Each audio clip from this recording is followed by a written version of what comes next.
երբևէ ոչ մի մրցույթ չենք շահել եւ Անձախարանի ուրեմն այդ օրվանից մինչեւ այսօր պայքարում ենք, քաղաքապետները փոխվում են, սակայն չի փոխվում մոտեցումը, վայրակ այդ սպանդի կիրառումը, որ միջազգային փորձը տարիներ շարունակ ցույց է տվել, որ երբևէ ոչ մի երկրում նման մեթոդով հարցին լուծում չի տալիս, ինչու, քանի որ սպանդի հետևանքներն են կրկնակի եռակի վերարտադրումը կենդանիների, տեսակել ագրեսիվացումը, քանի որ փողոցներով մեկ կիրառում են սպանդ, այն կենդանիները, որոնք հրաշքով սպանդից փրկվում են, ամբողջությամբ հոգեպես խախտվում են եւ իրենք արդեն դառնում են ոչ ադեկվատ։ Մի շարք քաղաքակիրթ երկրներում վաղուց երևի 40-50 տարի, ոչ պակաս առաջ այս հարցը լուծվել է։ Կացանում չպետք է ապրել այսքան առողջը, իրենք մեծ մասը առողջ են,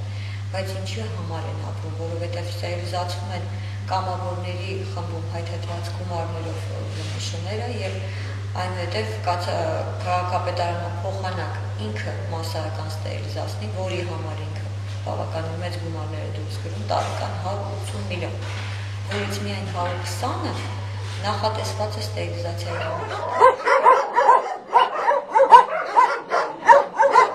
Չի առնում բացառապես ոչինչ։ Բազմից անգամ դիմել ենք, խնդրել ենք հասցնել ի վերջո ուր են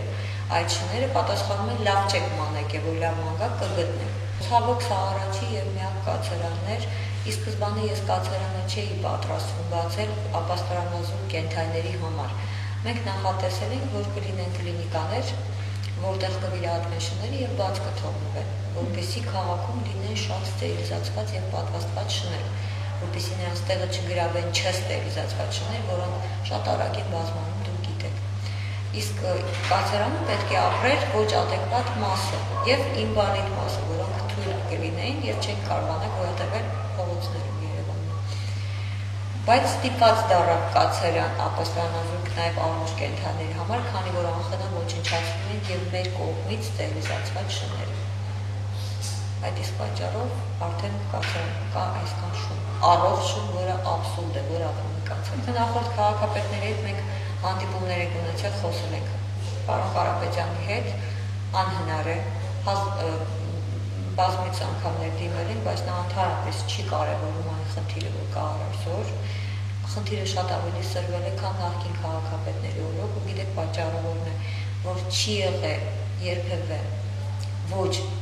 պարոն Զախարյանի, ոչ է Բեգլարյանի օրոք նման մասսայական սպանդ։ Այսինքն, եթե չկար սպանդ, բնական բալանսը պահպանվում էր, ճիշտ է, թույլերը ոչնչանում էին, ուժեղները մնում էին եւ իրենք ինչքան կային, այնքան մնում էին։ Իսկ հիմա քանի որ մեծ մասսայական սպանդ է ոչնչացում է շների, այդ իսկ պատճառով շների քանակն էլ է ավելացել, տեսակն էլ է ագրեսիվացել, ինչի մասին մենք բազմաթիվ անգամներ զգուշացրել ենք եւ հայտնել ենք։ Պարոն Կարապետյանը չի ցանկանում հանդիպել, չի կարևորում այս հարցը եւ մենք երևի կան ինձ մոտ բոլոր փաստերը, տեսագրությունները կրակած շների, որի մեկ օրինակը հենց իմ մոտ կացարան հուշվում է եւ այդ ամբողջ նյութը մենք քանի որ չեն էլ ցանկանում ես լսել, պատկերացրեք, կուղարկենք ամբողջությամբ արդեն փաթեթը միջազգային կառույցներին եւ թող իրենք որոշեն մարդկային է այն ամեն ինչ կատարվում է այստեղ եւ արդյոք մարդիկ պետք է հերիք չէ այդ սպանդն են ամեն օր տեսնում, իմ մոտ կան բոլոր հասցեները գրանցված, գրեթե բոլոր փողոցներում եղել է սպանդ եւ ինչու անիմաստ եւ ամարտկային կերպ պրոբլեմը սպանել շներին, եթե դա ոչ տալիս է արդյունք, ոչ էլ մարդկային է։ Էլ չեմ ասում բյուջեի գումարները միլիոնավոր որ դուրս են գրվում, սա արդեն նման է բիզնեսի, որ կա խնդիր, կա պատճառ բյուջեից մշտապես դուրս գրել գումարներ, քանի որ այս որդեգրված իրենց կողմից ծրագրով երբևէ այս հարցը լուծում չի ստանում։ Մենք պետք է զրոյից սկսենք աշխատել։ Պարտադիր վերցնում ենք վնասվածքներ ունեցող շներին, որպեսզի մենք բոքսում բուժենք իրենց եւ էլի հետ ուղարկենք։ Վիրահատվում են շները, գնում են բակեր, թեպետ ոչ մի երաշխիք չկա։ Փառք Աստծո, կա առաջընթաց այն առումով մեր աշխատանքների շնորհիվ, որ իրազեկում ենք հանրությանը, որ եթե ուզում եք բակում չլինի ոհմակային կուտակումներ, պետք է բախում լինեն ստերիլիզացված շներ։ Գոնե 2-3-ը չեն թողնի, որ 10-15 հատ շների որմակներ կուտակվեն։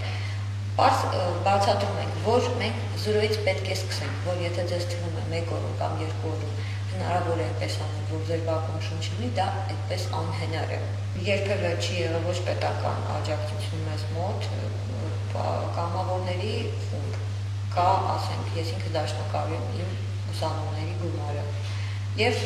շրջապատում, եթե կան նորմալ մարդիկ, իսկ որոնք նրանք կան Փառք Աստծո, որ հասկանում են, որ սա միակ օթևան է, որտեղ կենդանին կարող է ապրել։ Այդպես աջակցություն